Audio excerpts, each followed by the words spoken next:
Next topic is free and bound charges. In metallic conductors, the electrons of the outer shell of the atoms are loosely bound to the nucleus. They get detached from the atoms and move almost freely inside the metal. In an external electric field, these free electrons drift in the opposite direction of the electric field. The positive ion, which consists of nuclei, and the electrons of inner shell remain held in their fixed position.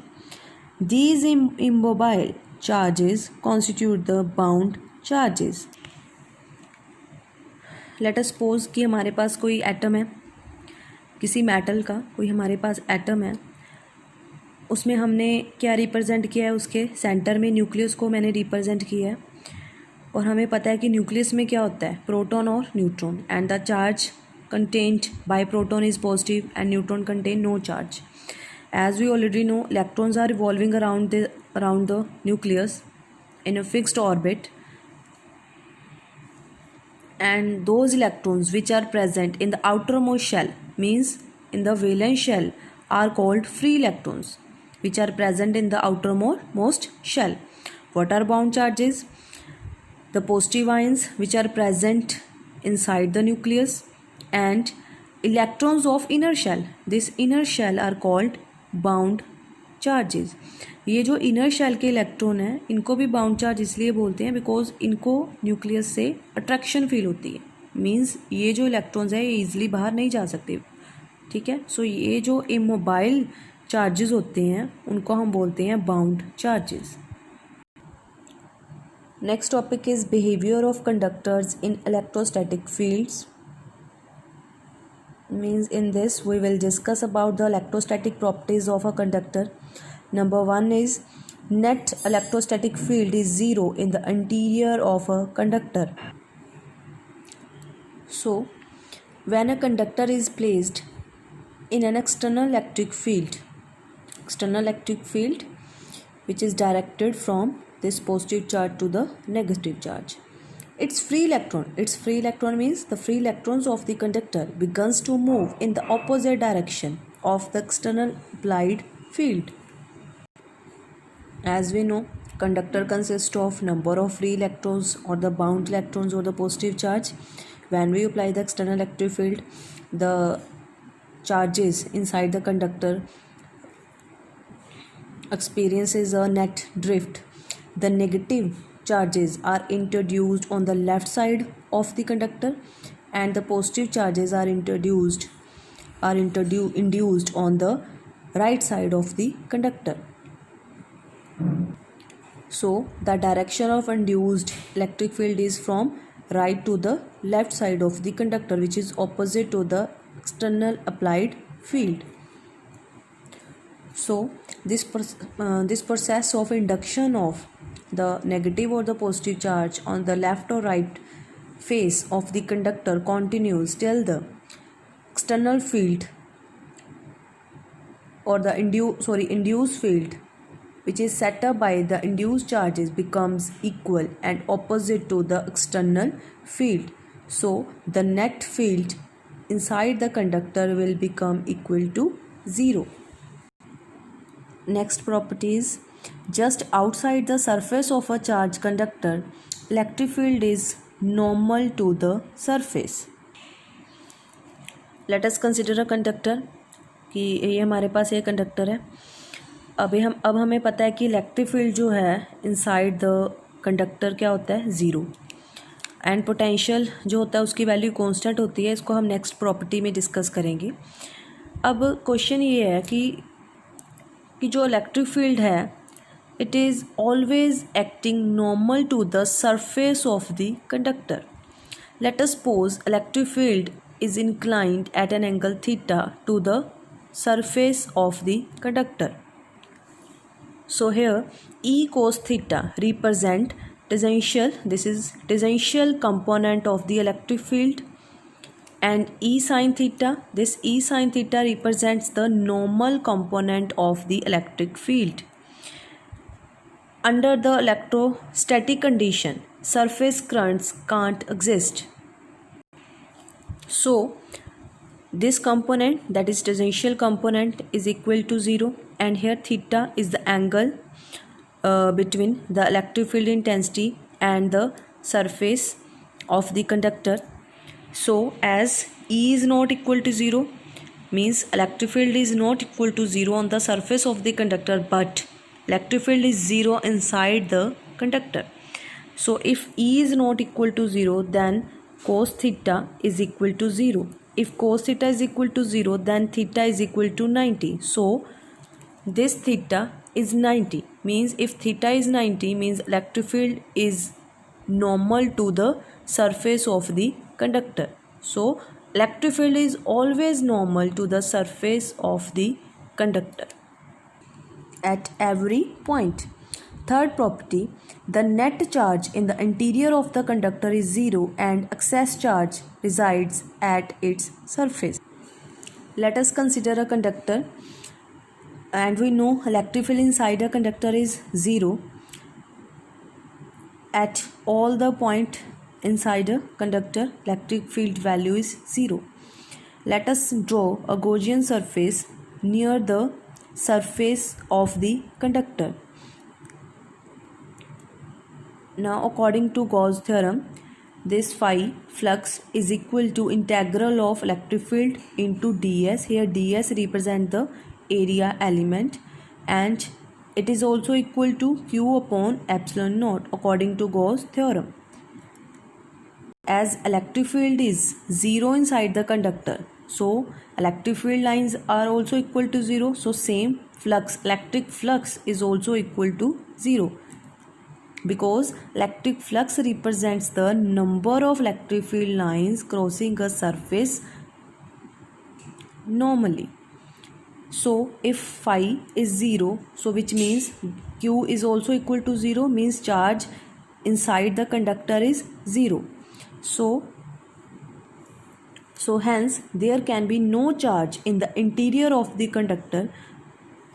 So the entire excess charge q must reside at the surface of the conductor. Next is potential is constant within and on the surface of the conductor. As we already discussed in the previous lecture, that is electric field is equal to negative gradient of the potential. So we know the electric field inside the conductor is 0, and moreover E has no tangential component on the surface, so dV upon dr is equal to 0. The derivative of any term equal to 0 if the particular term is equal to constant. So hence electric potential is constant throughout the volume of the conductor and have the same value on the surface of the conductor. So we can say that surface of conductor is an equipotential surface which have same value at each and every point on the surface of a conductor. Next is electric field at the surface of a charged conductor is proportional to the surface charge density. Consider a charged conductor of irregular shape. Let sigma be the surface charge density at any particular point on the surface of the conductor. To find the value of electric field at a particular point, we choose a short cylinder as a Gaussian surface about this point.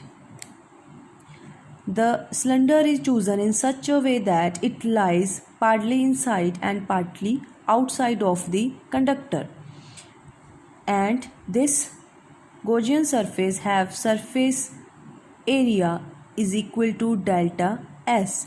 As we know, electric field inside the conductor is 0, and just outside of the conductor electric field is normal to the conductor, and inside the conductor the value of electric field is 0.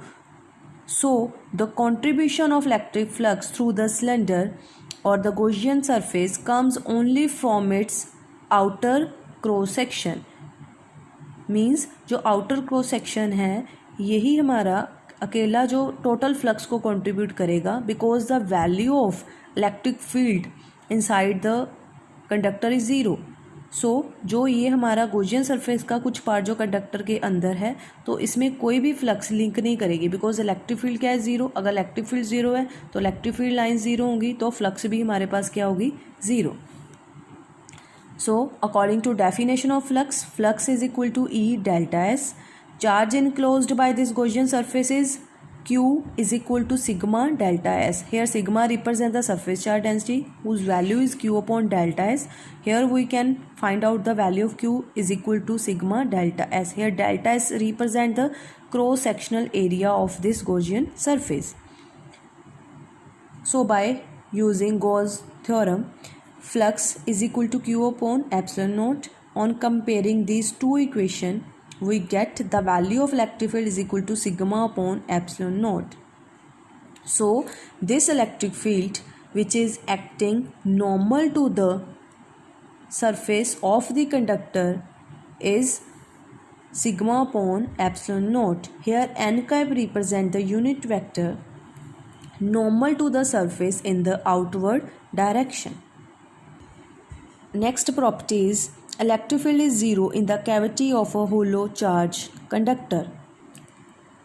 Consider a charge conductor having a cavity with no charge inside the cavity. Means cavity है जो conductor है उसमें cavity है, उसमें कुछ भी charge नहीं है. Then imagine a Gaussian surface around this cavity. Means we have to draw a Gaussian surface around the conductor, inside the conductor, which is very close to the cavity. As we know, the value of electric field is zero everywhere inside the conductor, so the value of electric field is also zero inside the cavity. So if the value of electric field is zero inside the cavity, the value of flux is also zero. If the flux is zero, then the charge is also equal to zero. So by using this expression, we get the value of Q is also equal to 0. So the entire excess charge lies only on the surface of the conductor. Next is electrostatic shielding. Consider a conductor with a cavity with no charge placed inside the cavity. Whatever be the size and shape of the cavity, whatever be the charge on the conductor and the external field in which it might be placed, the electric field inside the cavity is zero. That is, the cavity inside the conductor remains shielded from the outside electric influence. This is called electrostatic shielding. So the phenomena of making a region free from any electric field is called electrostatic shielding. It is based on the fact that electric field vanishes inside the cavity of a hollow conductor. Next are applications of electrostatic shielding. First one, in thunderstorm accompanied by lightning, it is safest to sit inside a car rather than near a tree or on the open ground, because the metallic body of the car becomes an electrostatic shielding from lightning. Students, please read the next applications of electrostatic shielding. Next topic is electrical capacitance of a conductor. The electrical capacitance of a conductor is the measure of its ability to hold the electric charge. When an insulated conductor is given some charge, it acquires certain potential. If we increase the charge on the conductor, its potential also increases. If a charge Q put on an insulated conductor increases, its potential also increases by V. So which means Q, the charge which is developed on the conductor, is directly proportional to the potential. So Q is equal to CV. Here proportionality constant C is called capacitance of the conductor. So here capacitance C is equal to Q upon V. Here Q represents the charge and V represents the potential. So the capacitance of the conductor may be defined as the charge required to increase the potential of the conductor by unit amount. So the capacitance of the conductor depends upon the following factor. It depends upon shape and size of the conductor, permittivity of the surrounding medium, and presence of other conductors in its neighborhood. Next is units of capacitance. The capacitance of conductor is 1 farad. If the addition of a charge of 1 coulomb to it increases its potential by 1 volt. So unit for the capacitance unit for the capacitance is farad. So 1 farad is equal to 1 coulomb upon volt. So 1 farad is equal to coulomb per volt. Next is dimensions of capacitance. Dimensions of capacitance. As we know, capacitance is equal to charge upon potential. So C is equal to Q upon V. Here C represent capacitance. As we know, charge Q is equal to I into T. Here I represent current and T represent time. Means current is equal to charge upon time. So the value of charge is IT. So C is equal to IT upon V. Here V represent the potential, and we know potential V is equal to W upon Q. So on putting the value of potential in the expression of capacitance, we get C is equal to IT upon W upon Q. So again, when we put the value of Q is equal to IT, the value of Q is equal to IT. Here I represent current and T represent time. Then we get capacitance C is equal to IT whole square upon W. So the dimension of capacitance is the dimension or the unit used for current is A, that is ampere, and for T symbol we used in case of dimensional analysis is T. So A square and T square upon work. The dimensional formula for work is mL2T raised to power minus 2. Because work is equal to force into distance, dimensional formula for the work is mLT minus 2, and for the distance is L.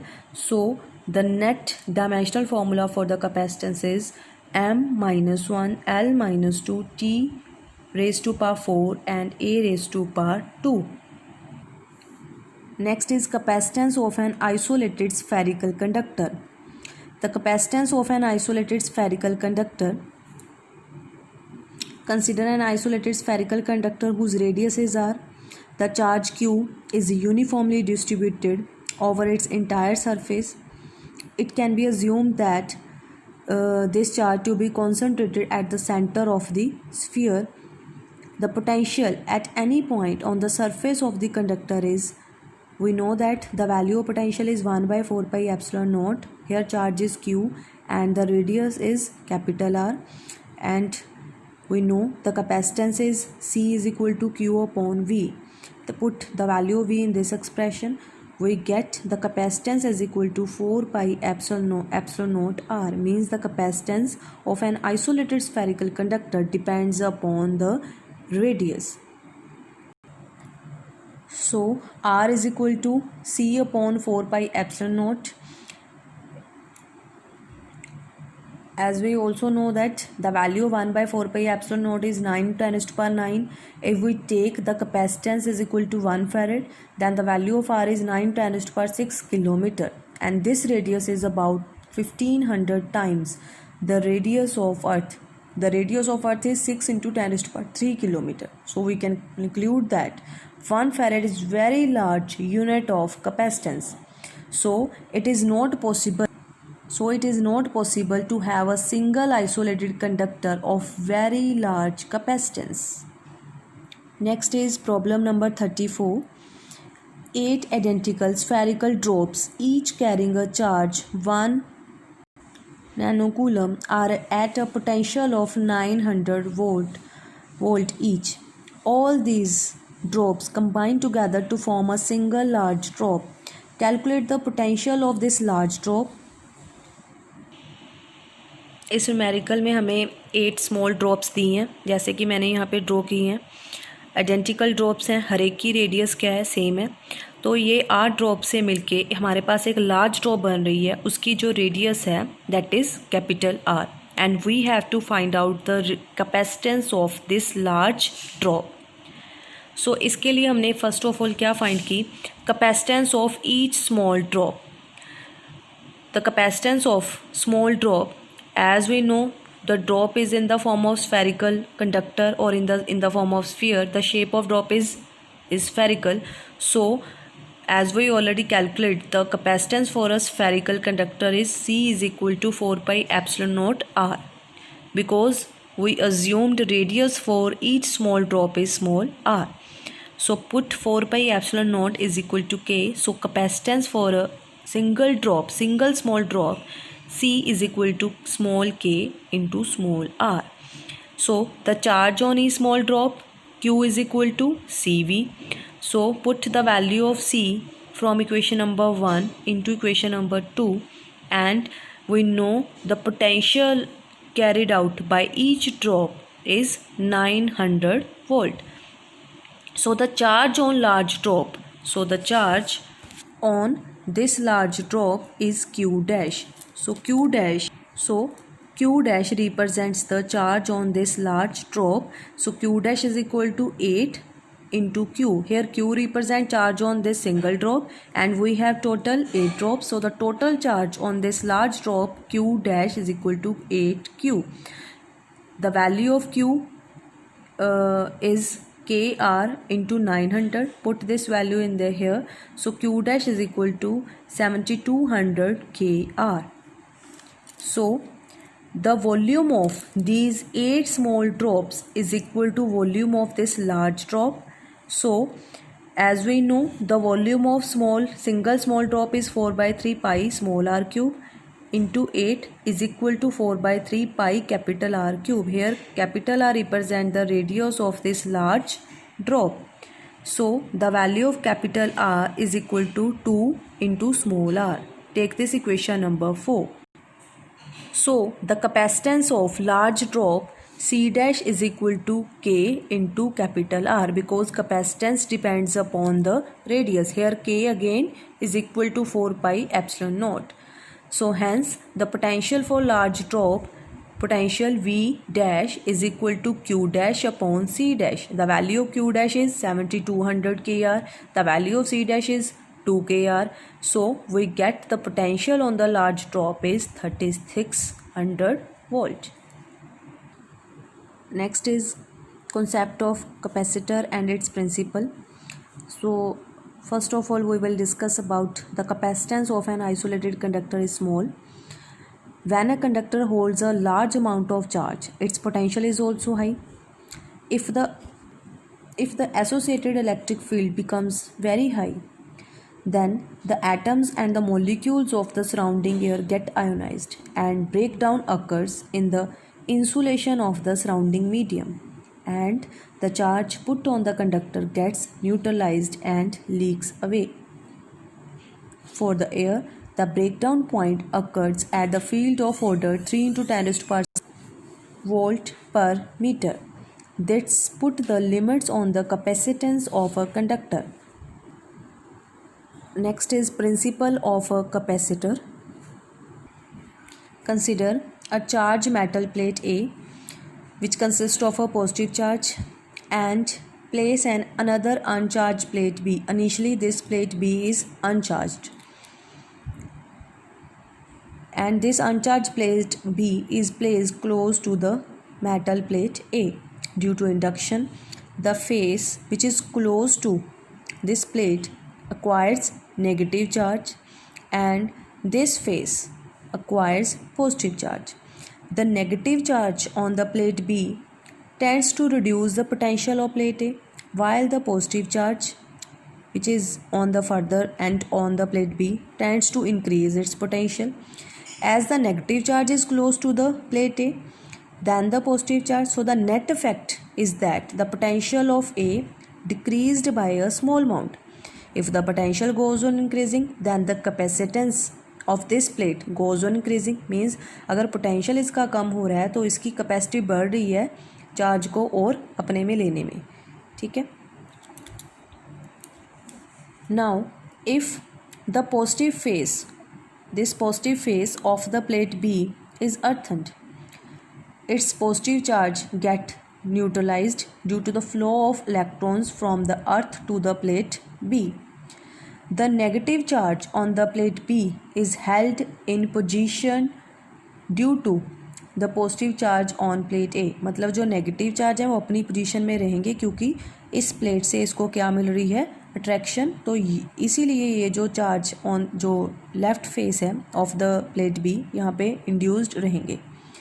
The negative charge on B reduces the potential of A considerably and hence increase its capacitance by large amount. So ये जो negative charge है इसकी जो capacitance है उसको कम करते जाएंगे. अगर इसकी पोटेंशियल को कम करते जाएंगे, अगर इसका पोटेंशियल कम होता जाएगा तो capacitance of the conductor goes on increasing. So the capacitance of an insulated conductor is considerably increased when we place an earthen connected conductor near it. Such a system of two conductor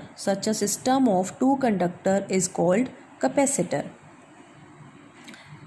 So this is a pictorial representation of the capacitor.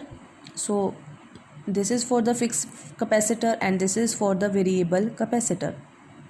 So capacitor is an arrangement of two conductors separated by an insulated medium that is used to store electric charge and electric energy. Next is capacitance of a capacitor. Let us consider we have two conductors. One conductor consists of positive charge, another conductor contain minus Q charge, and this conductor have potential V plus and this have potential V minus. The potential difference between these two conductors is V plus minus V1. Hence Q is called charge on the, here Q is called the charge on the conductor. So here the charge on the capacitor which is formed from the combination of these two conductors is directly proportional to the potential difference between these two conductors. It is not depend upon the total net charge on these two conductors. It depends upon the potential difference between the two conductors. So the net charge on the whole capacitor is equal to Q is proportional to potential difference between these two conductors. So Q is equal to CV. Let here V is the net potential difference between these two conductors. So again the capacitance of the capacitor is again equal to charge on either conductor over the potential difference between the two conductors. So the capacitance of the conductor may be defined as the charge required to supply to either of the conductors of the capacitance so as to increase the potential difference between them by unit amount. And same, the unit used for capacitor is farad. Thank you.